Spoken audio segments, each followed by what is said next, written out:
Maqaan koo Shuraa Qixxaataan jedhama.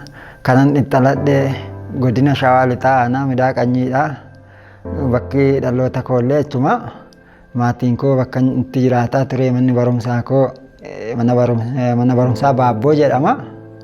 Bakka inni tireeningiitti jalqabees immoo mana barumsaa irrattidha. Akkasuma yeroo barnoota baradhu baajaaqaa guyyaa torbee keessatti baajaaqaan guyyaa tokko barnoonni isaa'u guyyaa kana baay'ee sirriitti kufee ka'een eeggadha. Maaliif baajaaqaan ispoortii jabeenya qaamaa wanta akkanaa ibsa. Anis immoo ispoortii sirriitti waanan jaaladhuu fi yeroo baajaaqaa baay'ee gammachuudhaan eeggadha. Tibba sanatti bakka mana fiigichallee isumarraa ka'eetan mana barumsaatti jalqabee manneen barnootaa dorgomaan ture. Akka wiirtuutti illee akka kilaasteraa akka aanaatti dorgomaan ture. Yeroo kanattis immoo meetira 10,000 fi 5,000 fiiga ture mana barumsaatti. Haala kana ilaalchisee shaakala koollee achumatti tireeningii dheeraa hojjetaan ture. Irra caalaatti barnoota yeroo baradhu sana keessatti jaalala guddaa kanan qabu ispoortiidha ture. Ispoortii kanas immoo yeroo sanatti waa'ee ispoortii namoonni nu deeggaran illee yaada nuu kennan hin jiran ture. Atileetiin naannoo keenya bahee hin jiru. Akkasuma jajjabina ispoortii kan inni irraatti argadhe tokkoffaanii reediyoo irraatti nan dhagaa waa'ee ispoortii iyyuu atileetota maqaa atileetotaallee nan dhagaa haala qabxii isaan galmeessan illee nan dhagaan ture. Yeroo isaan biyyaaf illee akkasuma fiiganii warqee fidan illee yeroo baay'ee reediyoon naasofti. Anillee akkanuma sadarkaa isaan gahan kanarra gahee warqii illee biyyaaf fiduun qaba jedheetanii haamileedhaan jajjabaataa shaakala koo hojjetaan ture. Yeroo sanatti maatiin koollee bakka baay'ee haamilee naa kennaa turanii shaakala kee jabaadhu hojjedhu naan jedhu. Akkanuma too jedhuuti gara godinaa dhufe ture. Wal dorgommii aanaa irraatti illee filatameen gara godinaa dhufe. Godina irratti illee kiroosii fiigeen tokkoffaa nan bahe. Achi filatameetanii gara Oromiyaa Sulultaatti asan dhufe. Akka Oromiyaatti wal dorgommii kiroosii as dhufe. Yeroo sana haalli caammaallee baay'ee ulfaataadha. Humna hin qabnu caammaa ispoorteenyaa bitachuuf caammaa keettoo jedhamudha. Komborsaatoo duudaa isaan hojjetaa turre.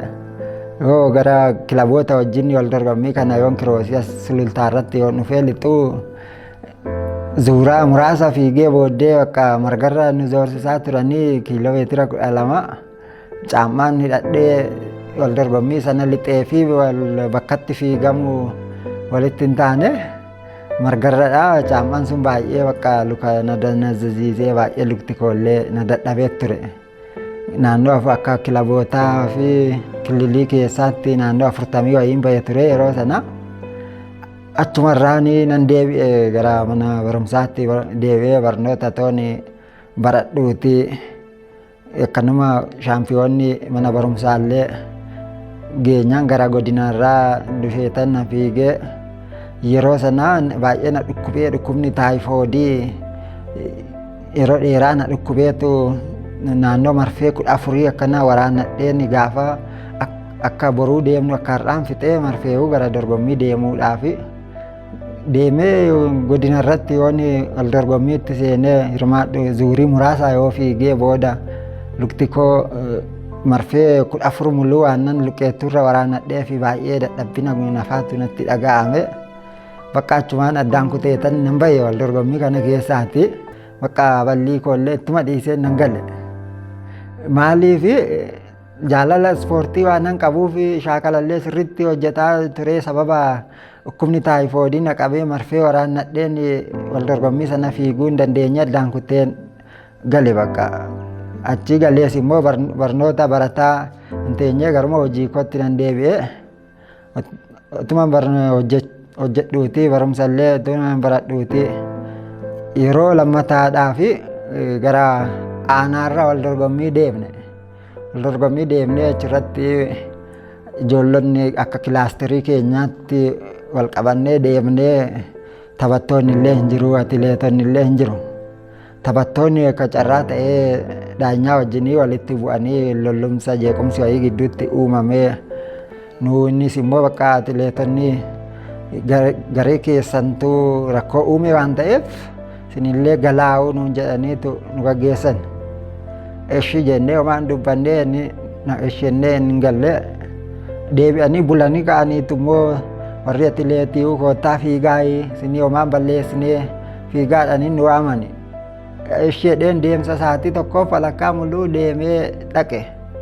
Yoo dhaqee gara dirreerra ijoolleen seenaa jiru anis immoo dirreerra seenee uffata koo ofirraa baafadhee qumxaa hidhadheen caammaas hidhadhee tan maqaa waamaniitu gara sararraatti dabarsu.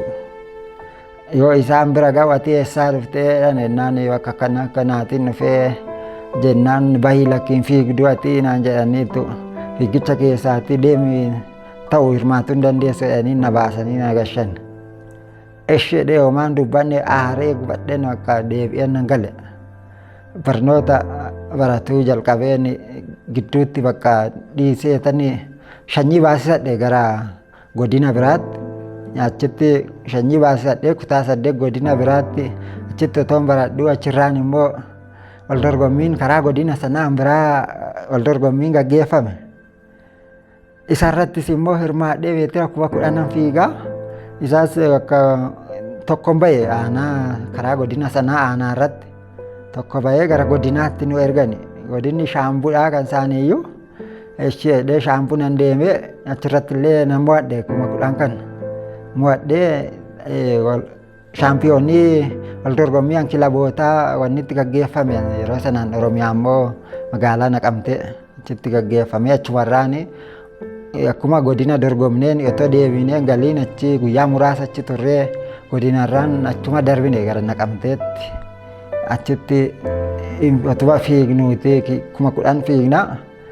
Naannoo zuuraa lama akkana hafu nama muraasa taaneetu walitti hafnee namni taanee deemaa jiru innillee diingata natti bu'e malee namni diingata namatti bu'ee fi beekaa nama kuffisee hin beekama. Mucaanis immoo miila yeroo sanatti gara dhumaa jala hunduu dadhabeeraa dadhabbii keessa jira.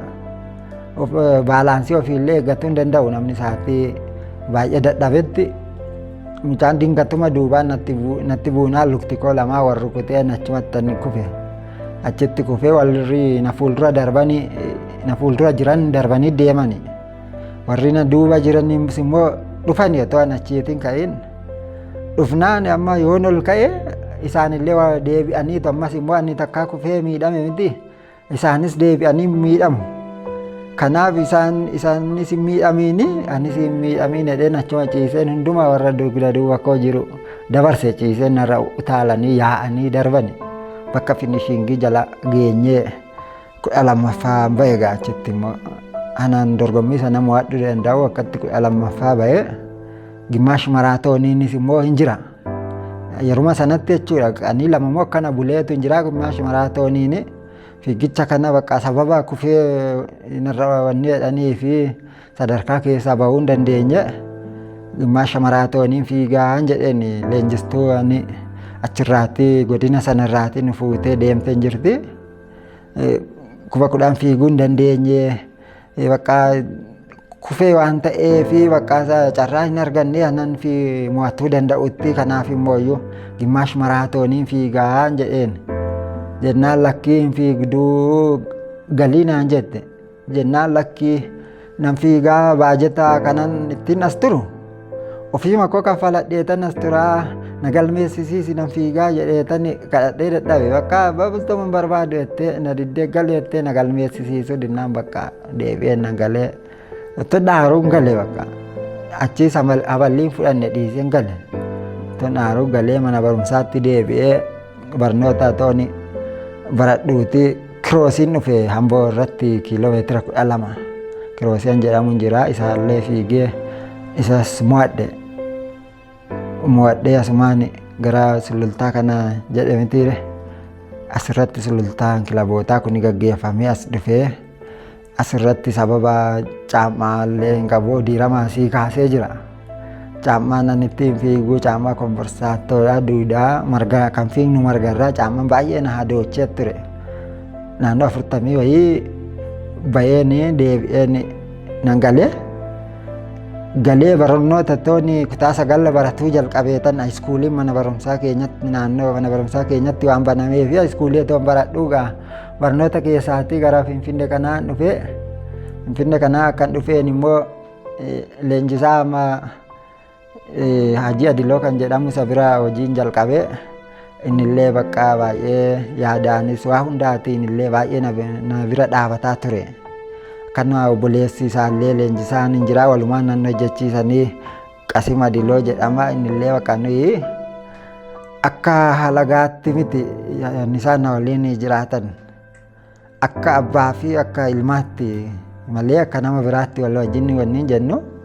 Inna gorsuu wanta barbaachisaa ta'e na bira dhaabatu dhufee ji'a 3 immoo akka na 4tti wal dorgommii na erganii Chaayinaa wal dorgommii kana keessatti sadaffaan bahee yeroo jalqabaadhaa fi biyya alaa ba'uun koo yeroo sana 2015 keessa wal dorgommii kana mo'atuu an danda'u ana ture akka dandeettiin irra jiru sanatti mo'atuu wal dorgommii kana ana ture maaliif immoo akkamitti mo'atamee sadarkaa sadaffaa bahee yoo jettu yeroo sanatti anaaf haaraadha wal dorgommii ala ba'uun yeroo jalqabaadha wanta hundaa muuxannoo illee hin qabu yeroo sanatti sababa bakka muuxannoo fiigichaa sababa hin qabneef wal dorgommii sana sadaffaa bahee achiin an deebi'ee hojii makootti fufeen nan hojjedhe.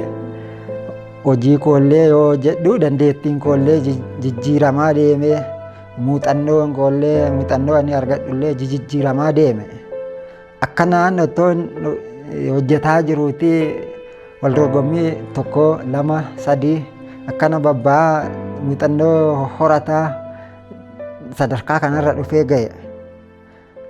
Kanaani atileetonni immoo atileetonni baay'eetu hin jiru. Maaliif egaa hir'ina waan tokko hanqinni waa baay'eetu jira dandeettii warroonni qabanii atileetota baay'ee jira baay'ee qabdi Oromiyaan keenya atileetota hedduu qabdi atileetota dandeettii gurguddaa qaban maaliif dandeettii gurguddaa ta'uu qabaniiti tokko hojii hojjetan keessatti ofitti amantummaan barbaachisaadha ofitti amananii hojjechuu qabu.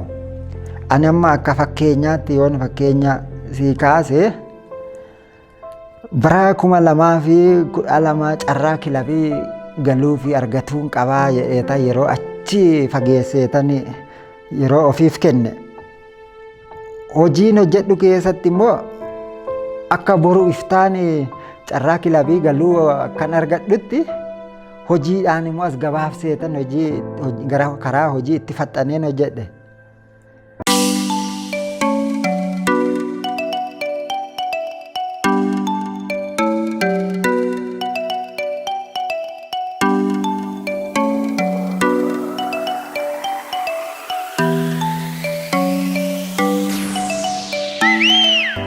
Isa durseetan ani waggaa 4 karoora carraa kilabii argatuudhaaf karoorsi keessa waggaa 4 as gabaabseetan carraa ala ba'uu argadhe. Maaliif waannaan kaayyoodha namni har'a hojii tokkotti gaafa seene har'uma itti lixee har'uma iddoo gaarii hin ga'u isteeppii qaba hojiin. Maaliif ka'umsi namaa jalqabaa gara gadiidha wanta hundaa namni itti deemee barumsa argata malee har'a ijoolleen mana barumsaa tokko gaafa galanii har'uma barreeffaman dubbisanii har'uma kutaa tokko galanii immoo waggaa kana deemanii kutaa 8 hin galan tokkodhanii 2 jedhu haalli hojiis immoo kanuma har'a yoo ilaallu atileetonni baay'een ulaagaan wanta adda addaatu nu hanqata caammaa gaarii hin qabnu uffata gaarii hin qabnu soorata gaarii illee hin qabnu jedhanii otoo dandeettii qabaniiti warroonni yaaddoo wanta kana itti dhaga'ame warroonni yaaddaan hin jiru. Maaliif har'a caammaa gaarii qabaannu malee, nyaata gaarii qabaannu malee, uffata gaarii qabaannu malee akkamittiin akka warra kaaniitti fiignaa warroonni jedhanii yaadda'an hin jiru. Waan hundumarra kan dursuu isa otoo hin taane wanti barbaachisaa ta'e hojii atileetii yoo ta'e atileetummaa isaatti har'a wanta abaluu waan ulaagaa guutuu qaba waan ta'eef ani eddeessaa ga'uu hin danda'u jedhee ofitti murteessuu hin qabu. Maaliif yoo hojjete boru eddee sana hin ga'a. Waannaan maalidha hojii hojjetan keessatti wanta hojjetan of amantummaatiin itti seenuudha. Yeroo sanatti amma yeroo kilabii kana amma wal dorgommii asii kilaboota yeroo fiigee kanallee akka Oromiyaatti yeroo gaggeeffame yeroo fiigee kanallee ijoollonni caammaa gaarii qaban hin jiru. Ijoollonni uffata gaarii qaban hin jiru. Ijoollonni ana caalaa soorata gaarii sooratanii hin jiru. Ijoollonni hojii leenjisaa biratti hojii gaarii hojjetan hin jiru. Isaan garuu yoo itti ilaalu nama baay'eetu ana duuba ba'e. Maaliif kaayyoo yoo itti hortee luka duwwaallee fiigdee iddoo garaa kee hin geessa. Yeroo muraasa bakka wanti ati rakkattu ofiif dabarsuudhaaf yeroo yartuu malee rakkattu wati. Har'a luka duwwaallee iddeen caammaa gaarii godhatee nyaata gaarii nyaatee uffata gaarii uffatee ga'ee hin geessaati. Maaliif waannaan hojii kee hordofu seeraan gadi fageenyaan waannaa hojii hojjettu keessatti wanta si barbaachisu isa wanta si barbaachisu sana ulaagaa yeroo takkaatti guuttachuu hin dandeessu haga humni kee danda'u. Yoo fakkeenyaaf amma caammaa toorshinii yoo humni kee bitachuu hin danda'u yoo ta'e caammaa konversaattoo kanaa hin jira. Caammaa akka silipeerii duudaa ta'e wanni jedhu kana isuma bitattee waannaan gara hojii keetti bobba'uudha. Ofitti amantee yeroo muraasa malee dirrakkisu. Bakka namni ga'u wanti akka ati hin geenye wanti si daangessu hin jiru. Garuu ulaagaa barbaachisaa hunda qabaattee hojii hojjettu keessatti of amantummaatiin hojjettu yoo ta'e bakka yaadde sana ga'uu hin dandeessu. Wanta hojjettu irratti ofitti amantummaa ofiif kennu. Yoo ofiif kennitu immoo hojii kee ofitti amantummaa ofiif kennitee bakka karoorsite sana ga'uudhaaf immoo karooraan yeroo dheeraachi ofiif kennu hojiitiin immoo as gabaabsitee hojjechuu as gabaabsitee bakka sana ga'uudhaaf as gabaabsitee hojiidhaan hojjettee bakka sana ga'uu qabda. Kanaaf wanta akkanaa ni dabarsaa atileetotas ta'ee namoota biroos ta'ee wanta hojii hojjetan sana irratti of amantummaatiin hojjechuu qabuun jedha. Dandeettii an qabu tokko an qabu inni tokko qabaachuu danda'a yookiin immoo dhabuu danda'a. Wanta lama yookiin waan sadii jaalachuu danda'a amma wanta yookiin barumsa yookiin fiigicha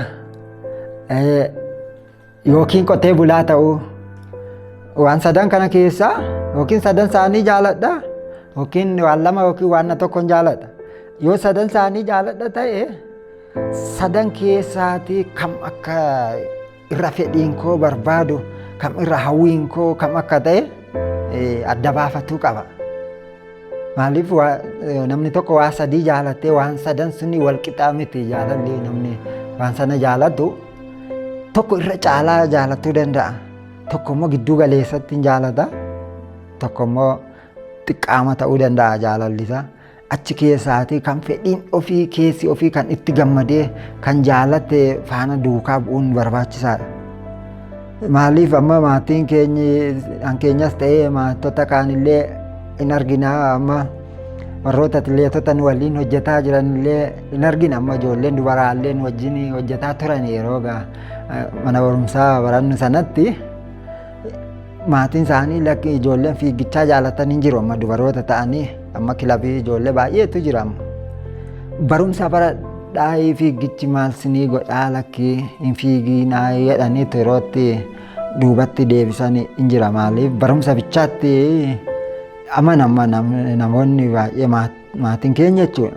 Maaliif akka naannoo keenyaatti namni fiigichaan bahee illee waan hin beekamneef waan naannoo ofiitti beekamu hordofa namni. Biddeenni namaa immoo karaa tokko bichaa miti, karaa baay'eedha. Yoo biddeen kee fiigicha ta'e ati yoo barnootuma bichaa duukaa yoo deemta ta'e jaalalli kee immoo fiigicharra ta'e waan yookiin maatiin kee barumsa bichaa baradhuu jedhanii gara barumsaatti bichaa si babbalaa yoo ta'e fedhiin kee gara fiigichaadha. Ati sodaa maatii keef jetteetu gara mana barumsaa wanni jetta. Yaadni keessa jira gara fiigichaa jira. Kanatti jaalattu immoo kanatti hojjettuu barbaaddu immoo fiigichaa yoo ta'e mana barumsaa sanas teessee barnoota gaarii barattee boruu qabxii gaarii deebisuu hin dandeessu. Gara fiigichaas immoo iddoo mana barumsaa jirtaa gara fiigichaas deemtee shaakala kee seeraan hojjettee iddoo gaarii gahuu hin dandeessu. Maaliif gidduu lamaanitti hafta. Kanaaf immoo dhaamsi an dabarsu maatii ofiis ta'ee hiriyaa ofiis ta'ee obbolaa ofiis ta'ee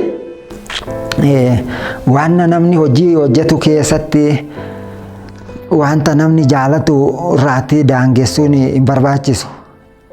Maaliif waan fedhiinsaa jaalatte hojjechuu qaba.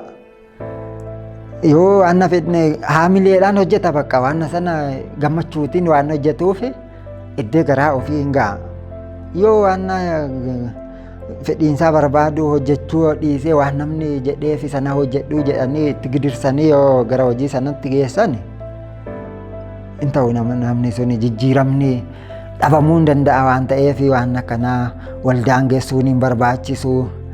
Hojii hojjetan keessatti maal yoo barumsa ta'e jaalalli isaa barumsa yoo ta'e barumsa akka inni baratu fedhii isaa maaldhaa kan si barbaachisu maal hojjechuu barbaaddaa jedhanii maatiin ofiillee gaafachuun barbaachisaadha. Namni tokko yoo hojii lama qabaatee yoo jira ta'e garanni jaalattu wajjin bahuun dirqama ta'a. Yoo akkas ta'e gammachuutiin hojjetaa, abdii ofitti horateetu hojjetaa, bakka sana gahuudhaaf tattaaffii guddaa godhata. Kana waan ta'eef wal daangessuun hin barbaachisu jedha hojii hojjetan keessatti.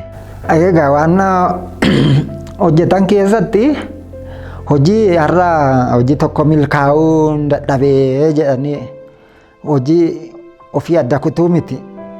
Har'a yoo milkaa'uu dadhabanii boru deebi'aniitu milkaa'u. Wanti immoo akka milkoomne wanti nama dhowwuu yoo namni tokko fayyaa yoo hin qabu ta'e bakka yoo baay'ee wanta hundaa kan caalu maaliidha fayyaadha.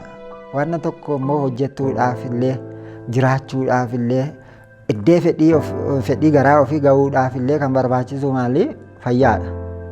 Fayyaa qabaatee namni waan hojjetu keessatti yeroo tokko yoo milkaa'uu dadhabee lakkii wanti hojjedhu kun naa ta'uu didee mana milkoofne jedhee abdii kutachuun qabu.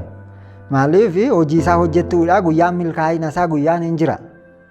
Guyyaan jira waan ta'eef wanti san milkeessine hin jiru. Hojii hojjetu keessatti yoo abdii kutatee duubatti deebi'e sirriidha milkaa'uu hin danda'u. Yoo haamilee godhatee hojii hojjetu keessatti har'a yoo milkaa'uu baatee bakka boru na milkaa'a jedhee hojii isaa yoo itti fufee hojjete iddee garaansaa yaade sana hin ga'a hin milkaa'a. Kanaafuu namni hojii hojjetu keessatti har'a yoo milkaa'uu dadhabe boruu deebi'ee milkaa'a waan ta'eef hojii isaa addaan kutuun hin barbaachisu. Kanaaf haamileetiin boru na milkaa'a jedhee gara hojii isaatti deemuu qaba. Kanaaf abdiin kutatiinaa bakka fedhii garaa keessanii hin geessu jabaadhaa jedhee dhaamsa kana isinii dabarsa. Wal dorgommii kanallee an sirriitti itti qophaa'ee deemee 2018 keessa immoo wal dorgommii sana Eliud Kipchoogee kana waliin hirmaadheen ture. Yeroo sana wal dorgommii kana lammaffaan bahe bakka garuma finishingii jala geenyeetu namichi tokkoffaa bahe ani lammaffaan bahe. Kanaan bara kana immoo itti qophaa'ee naqee wanta na hanqatellee sirreeffadheen of eeggannollee godheetanii sirriitti hojiillee kan bara sanaarra hojii fooyyesseen sirriitti hojjedheetti qophaa'ee dhaqee wal dorgommii kana illee of eeggannootiin fiigee wal dorgommii kana injifachuu danda'e jechuudha. Dhaggeeffattoonni na dhaggeeffattan kunillee baay'ee galatoomaa waan affeertaniifis galatooma. Galatooma.